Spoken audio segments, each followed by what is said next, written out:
Yeah, every loss is tough, but we get ourselves in a spot where we can normally put it away. And it's hard to handle those.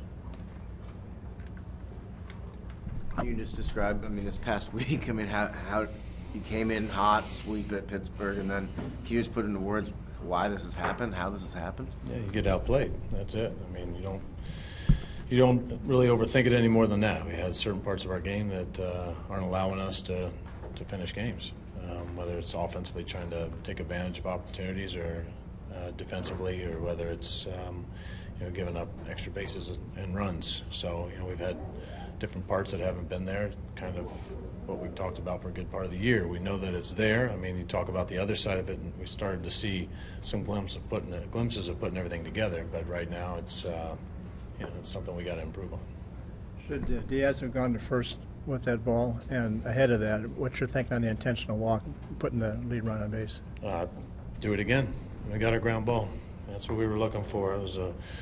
Thought it was a better matchup there for Bowman. Really liked how he was throwing the ball. He did a great job. And it's a tough call because 90% of the time, you're going to have an opportunity to make a short flip and get that ball. It's just a hustle play on their part. They played the game right this whole series. They didn't do a lot of things that were against just good hard baseball. That's hustle from a guy that's not a burner. So you put everything into perspective. You think you should have a play at second. Sometimes it works. A lot of things we did today didn't. Stuck with Bowman there. Obviously, you liked the way he was pitching up at that point. Yeah, he's doing good, and liked him right to the point where we got to Andrews with the sinker. Looked like the ball was really moving well, and then once we got to the pinch hitter spot in Profar, I like Bowman trying to get a ball on the ground there better than anything else, especially a guy that's hot and he's in there and making good pitches. The guy did a good job, and we just got beat. Did Carpenter get dinged on that slide there? It looked like he was moving his right shoulder around quite a bit after. Yeah, whenever you do those crazy slides, pulling an arm out of the way, and the thought was, did he, whether it's intentional or not, push him off the base? If he goes at him hard, how are they going to rule that? That's usually a play for on the field, but I just wanted to have another look at it. Is that what you were told? You went out to ask Joe about reviewing it, and then, yes. Then you said you could challenge or had to challenge it? Yeah, they said that it just seemed kind of hazy whether or not that would be a reviewable play, if they're going to just trust what the umpire saw on the field. But I think they needed to take a look at it in that particular situation. We have nothing to lose, with making sure that they go take a look, get time to think about it, and get the right call. In slow motion, it always looks a little more dramatic. But when the play happened in real time, it looked like there was kind of some push just from momentum. And that's up to the interpretation of the umpires. How many relievers were off limits today for you? We had 2 relievers off limits today. Oh, and Segrist? Yes. Rosenthal was able to pitch? Yes. How damaging was losing 3 runners on the bases today? It's damaging, yeah. But we're going to have to try and manufacture some runs sometimes, and that's where the hit and run, sometimes you're going to get caught. And Tommy's trying to make an aggressive play.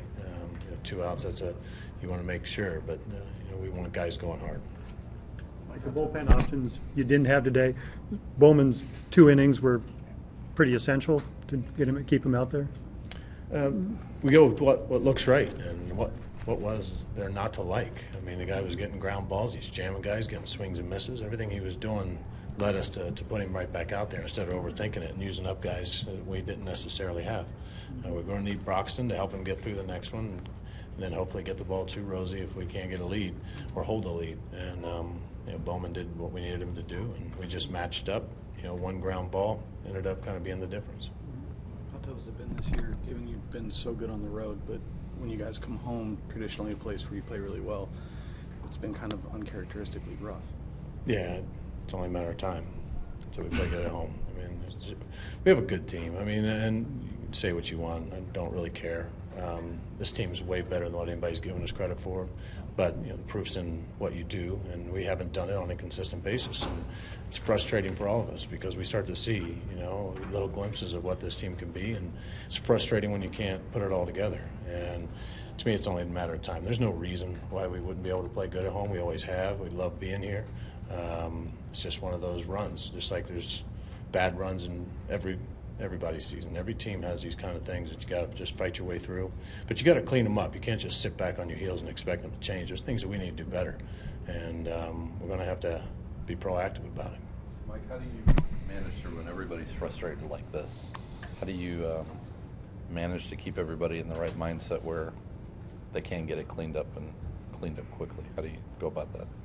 Get to work. I mean, that's the only way to clean things up. I mean, get to work, whether it's on your mental process or it's in your execution, or if there's small things that we can do, those little things right now. And those are conversations we've had and we continue to have. We do a lot of teaching on the bench right in the middle of the game. There's little things that can happen that can lead up to big things. And so we need to pay close attention to the details, the small ones, and the big stuff will take care of itself, and that's the win. The win will be there if we clean up our game, and we just know all the way around. I mean, I'm not excluding myself. It's all the way through.